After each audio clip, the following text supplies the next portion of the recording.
Let's invite Mr. Mithun Chittilappilly, the Managing Director of Vigar Industries, to join us now. That stock has had a roaring past 1 year. From a low of 403, it has shot up to a high of 1140 that was touched in mid-November, and still reigning well over the 1100 mark. Mithun, thank you very much for joining us. Give us an idea of how things are panning out in the third quarter. You've almost seen 2/3 of it. Was it anything as good as your second quarter numbers indicated?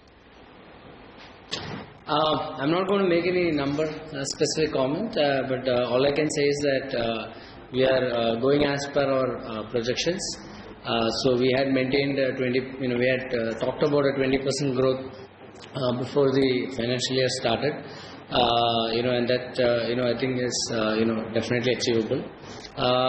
Like I 15 said, we you said. have not seen a very Sorry, I said 20% growth for the full financial year. Okay. That was we had targeted about 1,800 crores for the full financial year, and we are on track to achieve that. We have done slightly better in the first 6 months, so about 20 to 23% growth in the first 6 months.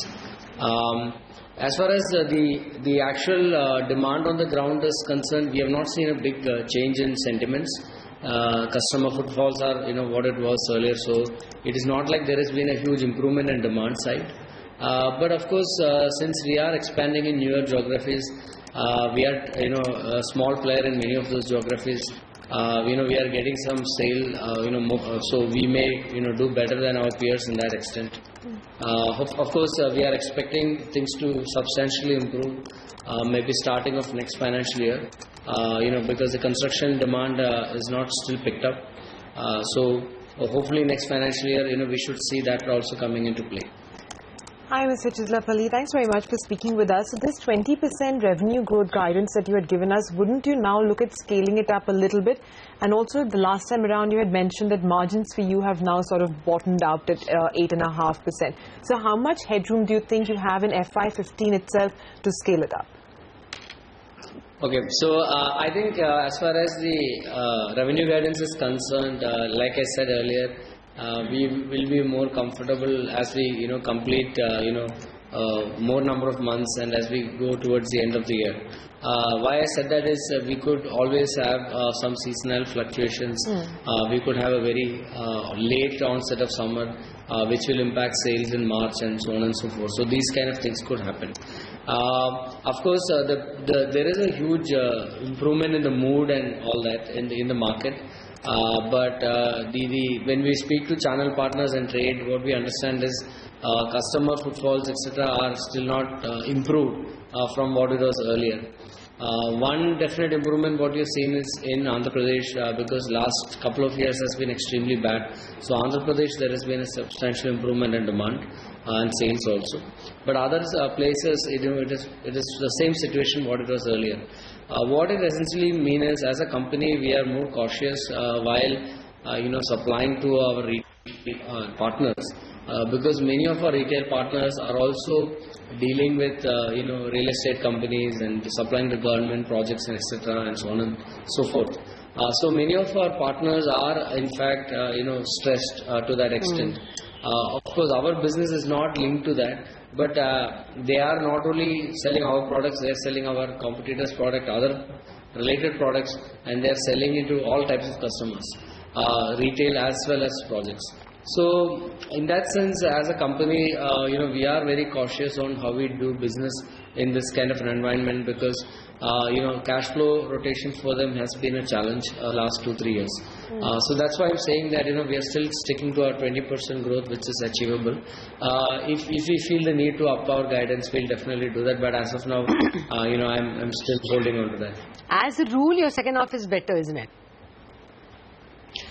Yes, as a rule, we do better in the second half than in the first half, because our fourth quarter is very strong, and our second quarter is usually the weakest quarter. So that has been always normally. What's the split for a full year between first half and second half? I think it is. I think maybe 55%. 55 to 56% of the sales come from second half, and 45 percent from the first half. That's kind of the split, if I'm not mistaken. Okay. At the moment, your overall guidance is 1800, and you have done exactly 900 crores in the first half. Fine. What's the improvement in margins that you are expecting, if any, because of general fall in raw material prices? So we have seen some reduction in basic prices, but I think that reduction has started to happen maybe about one month back. I think we still have some inventory in the pipeline of our distributors, and we are, maybe we'll see some of that flowing in as we go forward in the fourth quarter. The positive things are reduction in crude. Should ideally result in some reduction in freight costs. Freight cost for a company like us is about 2.5 to 3% of sales per annum. So there could be some reduction in freight cost. There will be some reduction in the cost of plastic which is used in cabinets, which is directly linked to crude prices. So these are some of the reductions we are expecting to see. So you will do better than 8.3% OPMs? We have said that we will do between 8.5 to 9%, somewhere in between. So that is the kind of guidance we have given. But this is also depending on several other factors like product mix, geographical mix, etc. So, but I think we should be able to do 8.5% EBITDA margin definitely.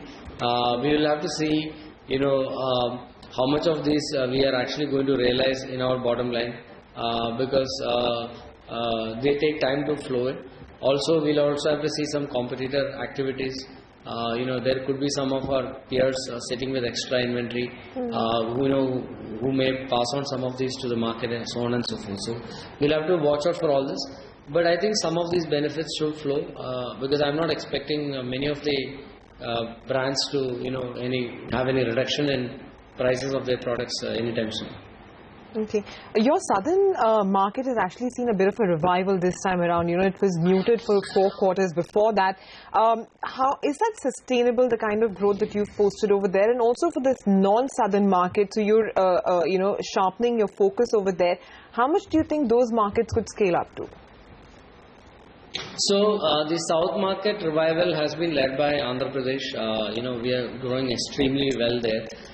We had a lot of positive, impact on the positive impact of bifurcation of states is playing out. And last about 3 years, we have not seen much growth in Andhra Pradesh. Of course, now it's Telangana and Andhra. So now both the regions are growing extremely well. So that has been a very positive impact.